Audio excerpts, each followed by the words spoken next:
Hey everyone, Valdestot's voice here, and on today's video, I'm going to be talking about what I posted on the community tab about figuring out how Grubhub's algorithm works and why it affects all drivers in 2023. Because every so often they tweak their algorithms just like DoorDash and Uber Eats does, right, over time. When I started back 4.5 years ago, it is not the same algorithm that it is in today's world in 2023. Okay, so this is specifically for the current algorithm. All right, so what do I mean by the algorithm? The algorithm is a computer program that is like an automated AI dispatcher. Okay, the algorithm literally sends driver's offers, which a driver can accept or reject. And on accepting it, great. Rejecting it, okay.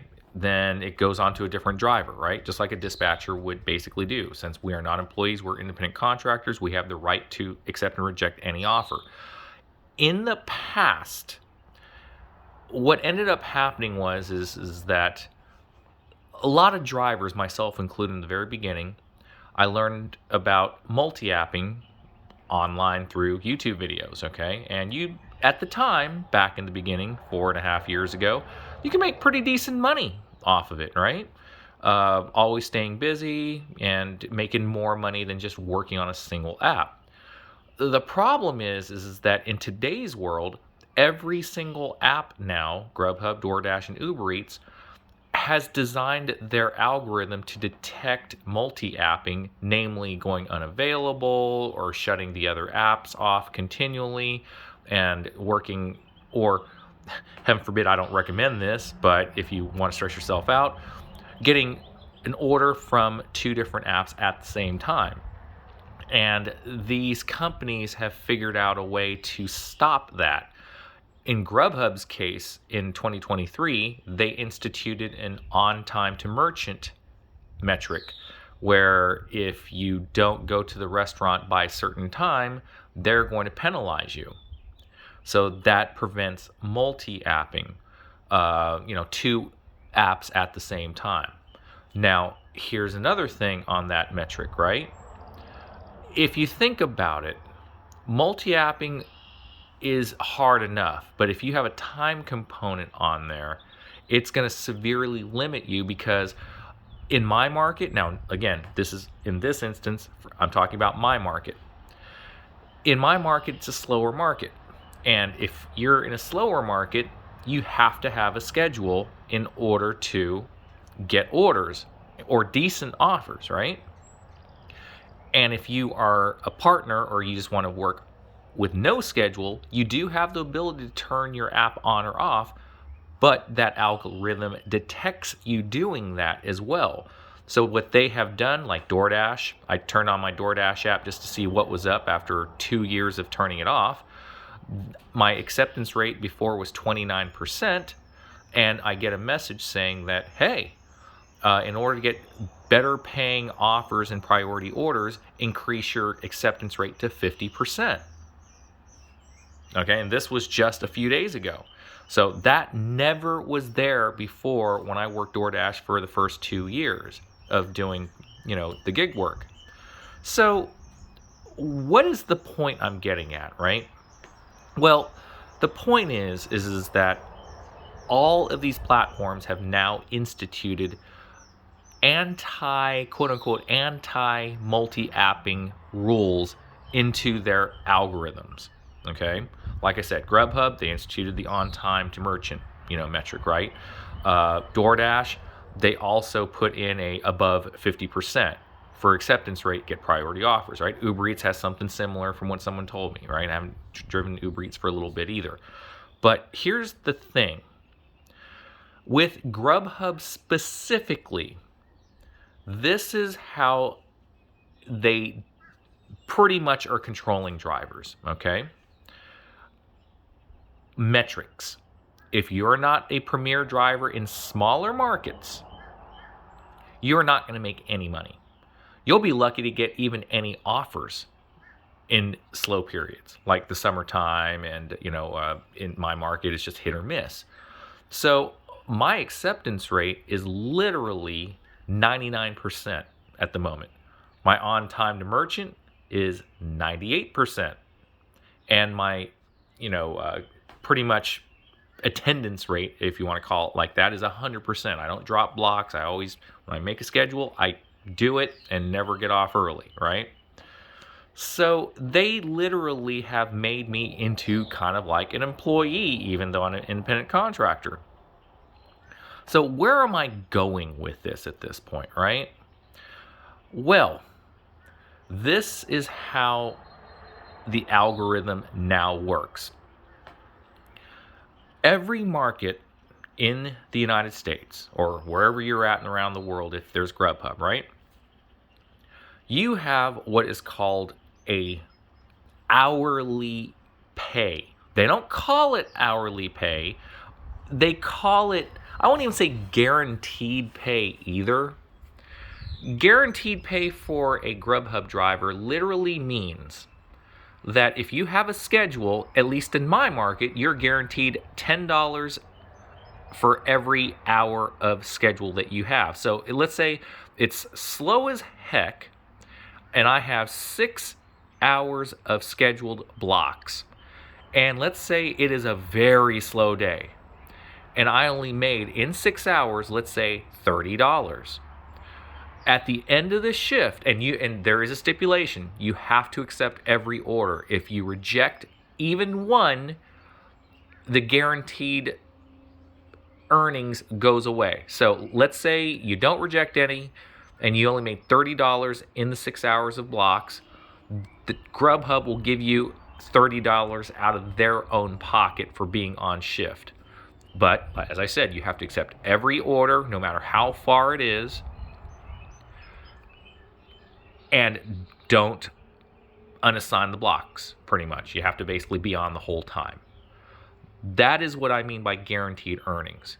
Now, what I'm talking about is that your base market hourly average, like in my market, it fluctuates between $15 in slow times an hour to about $22.50 in busy times an hour, okay?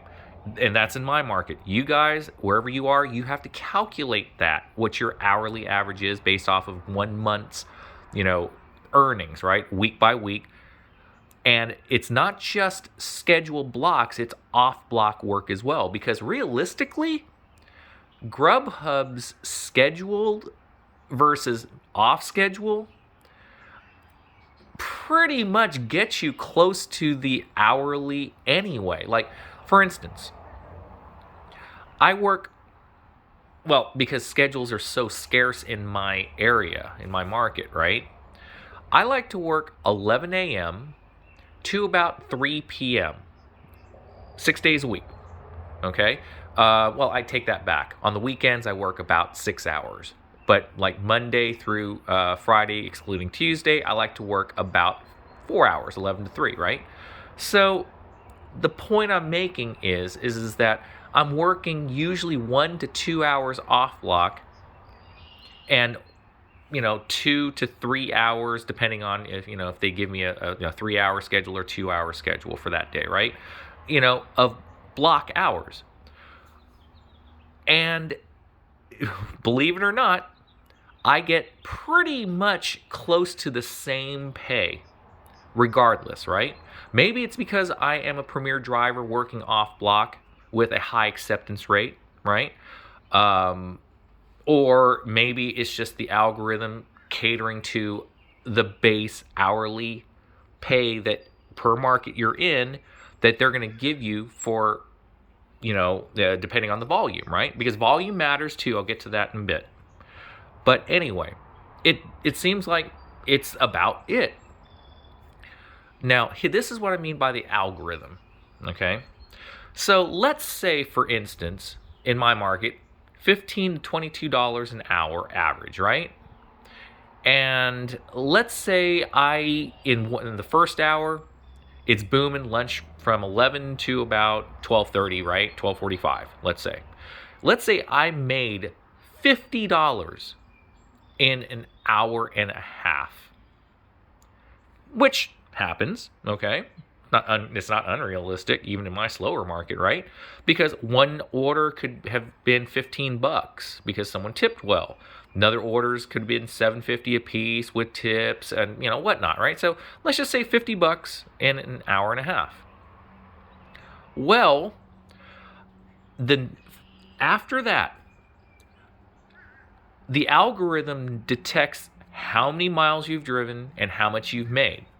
So I could, even if the heat map is red and very busy, it's showing, right? I won't get a single order, or I'll get like the $4 or $5 offers going like 6-7 miles, let's say, right?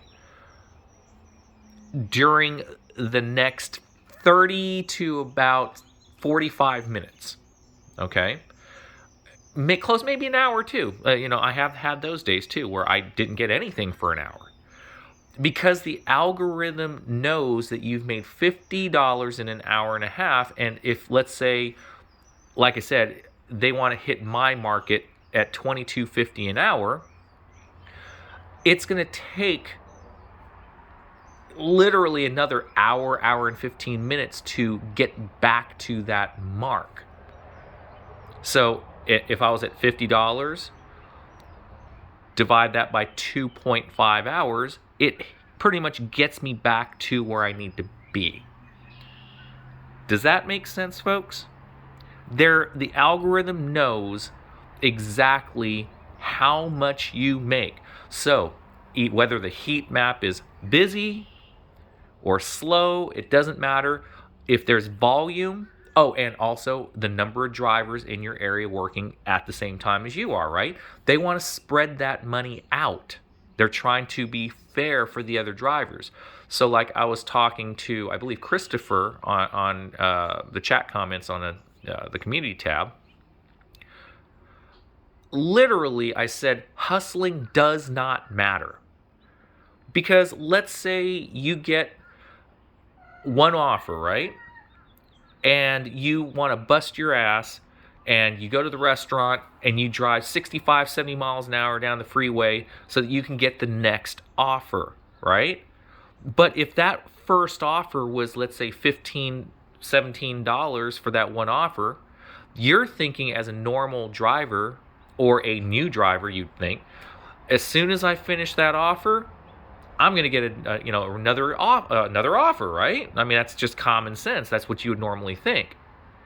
But it doesn't work like that for the gig apps because they have to spread the money around to the various drivers in your market, in your general area, and they're trying to keep you at a certain pay level per hour. So hustling, speeding, cutting people off, it's not going to matter.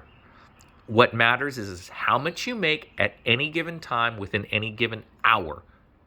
And once your income gets to that target range or less, then you'll start getting decent offers again, or any offers, period. That is what I mean by I figured out how the Grubhub algorithm works. They are gimping multi-apping. They have capped your pay to a certain amount per hour, depending on your market, and hustling does not matter. No matter what you do, you cannot beat the algorithm because it won't give you any offers past a certain point at a certain amount. So if you don't believe me, test it out. Now, here's the caveat. This only holds true if, and only if, it's a lower volume, slower market like mine. If you are in an extremely busy market, they will still cap you, but it depends on the amount of available drivers that are currently working at the same time as you. So if there's more orders than drivers on at that time, They may give you stacked orders.